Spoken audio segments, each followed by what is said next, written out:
right, so in the midst of all this free agency, this whole fiasco, we have had James Harden. James Harden is at it again, y'all. He is at it again. He is on his way out of Philly. All right, this is like the third time in 3 years that he has a new crib. Like, come on, fam. How many addresses you gonna have? How are you doing it? Why are you doing it? Y'all remember, what was it? With Houston, right? He didn't like the direction they were going. Then he shows up out of shape, fat suit Harden, right? Played like garbage, got his way on out of there, went to Brooklyn.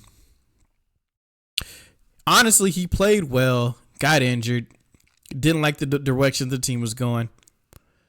Started playing like trash, forced his way out of there. He wanted to go to Philly this whole time, right? He wanted to play Embiid. Scary hours. Remember that? He wanted to play with Embiid, and he finally got that opportunity. Led the league in assists. I think he was 21 and 10 or 21 and 11, something like that this year. Gets to the playoffs. Probably has one of his best playoffs in a minute.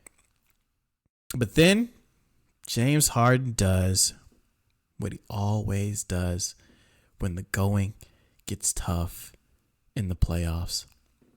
He folds. That's what he does. He played like absolute garbage Game 7 against the Celtics. That's what happened. And now we're in the offseason. And we all thought that he was going to try to go to Houston. That was the big thing. We all thought he was going to try to go to Houston. But then it turns out that James Harden was really turned off about going to Houston because of the comments made by Jalen Green on the Podcast P podcast. Just listen to this. There's obviously been some links of James wanting to come back to the team. Like, I feel like at this point, you're the king of Houston. Yeah. Like, you got to go through this. You got to go through being double team, being triple team, being the target every time. You got to go through that. And you bring on someone like James, who's such a ball dominant player, like, that's going to hinder your growth a little bit. You know what I mean? I agree. Regardless of how it can elevate you on another level of him teaching you and you learning off of him, I feel like for you, you've already been through the fire. So, like, let you continue to learn. You know what I mean? No, I agree. I think it play both ways. Like you just said, it can help and hurt at the same time. I ain't really talked to him too much about the rumors and stuff like that. I'm with you on that. Then not only that, the Rockets come out and say, we don't want you anyway, right? And I completely understand. Ime Udoka is not trying to ruin the chemistry with this young core. We don't need Harden in here to dribble the ball for 22 seconds and try to do a step back. Taking touches from these young guys is just not what they need. We all know why he really wants to go to Houston, because he loves being in Houston. His jersey's hanging in the rafters of all the strip clubs in Houston. And I'm sure they're lovely establishments, but James Harden, you'll never go back there. You'll never go back there. So now he has opted into his deal for a sign and trade. They are going to try to trade him away. And I just can't believe it, man. I cannot believe it. He is on the run again. Like, you get to play with Joel Embiid. You get to play with Joel Embiid. Look, if I'm a point guard, the one thing that I want is not phenomenal shooters. I want to play with arguably the best big man in the game. Your league MVP. That's who I want to play with. That's who I want to play with. And yet somehow you're not happy in that situation. Reports have come out saying that he is upset at how the Sixers have handled the whole free agency in total. All right, so let's take a step back here. So in 2022, he took a $15 million pay cut so that the Sixers could go out and sign some players that could help elevate them to potentially getting a championship. And when he took that pay cut, those players turned into PJ Tucker and D'Anthony Melton. Okay.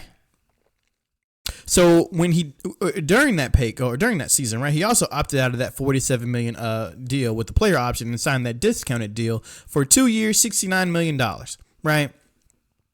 Which, of course, again, like I said, he just opted into that deal. Now, he was expecting to get a new contract this offseason, and the Sixers, among plenty of other teams, do not want to give him max dollars. James Harden is not a max dollars player anymore. That's just not who he is. Yes, he can go out there.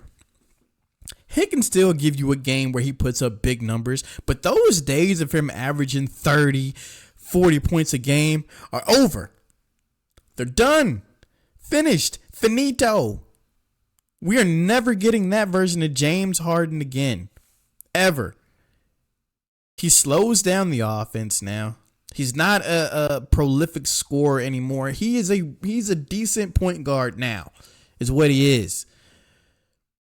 So there was rumors, and there still are, of different places that James Harden can land. I ultimately think that he is going to land with the Clippers, but there are a couple other spots. But let's go ahead and talk about the Clippers here, right? Because to me, they're most likely the team that is going to sign him. The Clippers just released Eric Gordon, so they're getting him off the books, able to make more room to sign James Harden.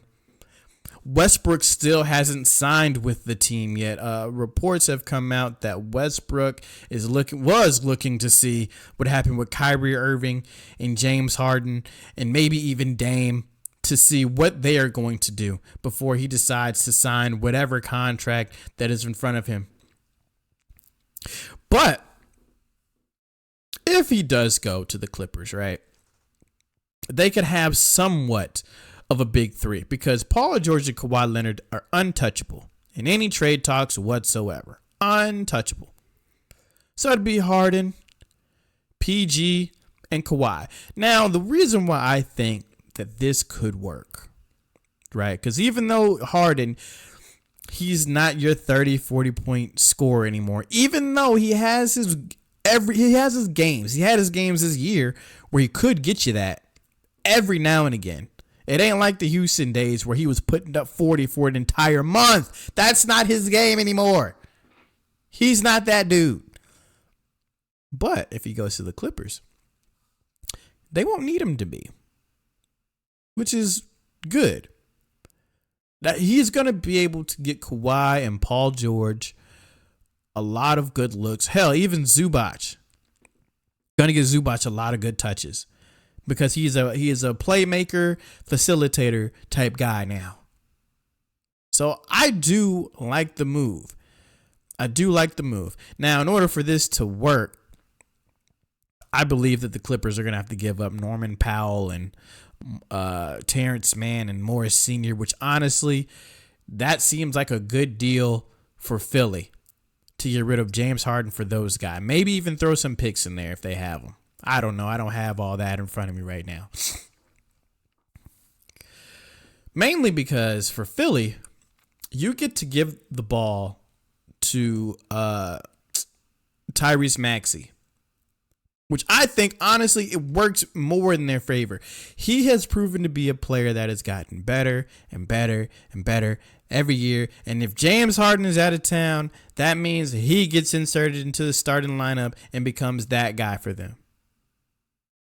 I like it. I like it for Philly. I really do. Both teams actually win in that trade. Now, another team that he could go to, but I don't really see it being that likely, is the Bulls. Look, DeMar DeRozan is in the final year of his contract, and they'd probably be looking to get off of him. I think the Bulls are in the midst of a rebuild. I mean, they just re-signed Kobe White to a pretty good deal. They're trying to get rid of Zach LaVine also. Well, it feels like they're always trying to get rid of Zach LaVine. They just re-signed Andre Drummond.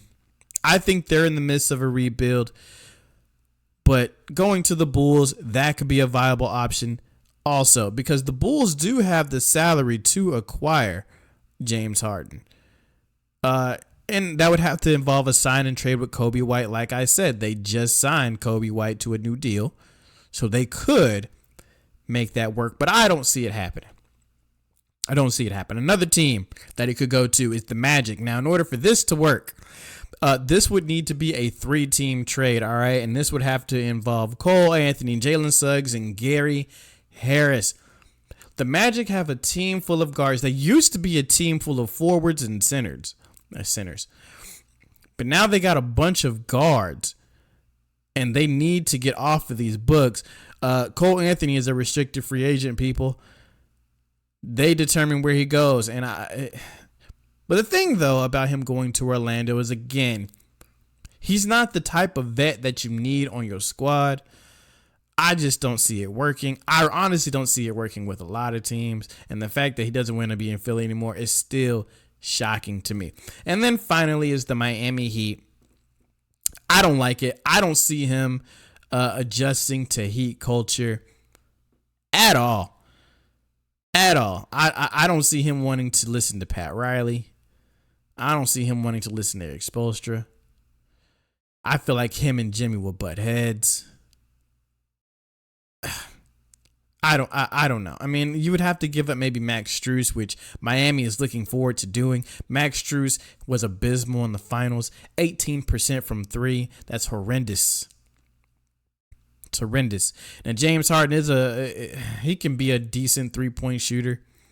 But Miami needs somebody who's going to try to go out there and score points. Look, we saw what happened in the finals. Jimmy ran out of gas. No one else was able to get their own shot.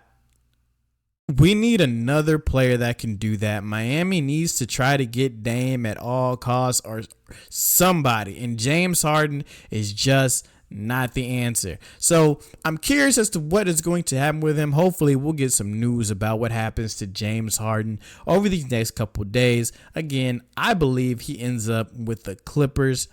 I think since Houston is no longer a viable option, the Clippers seem like the best bet.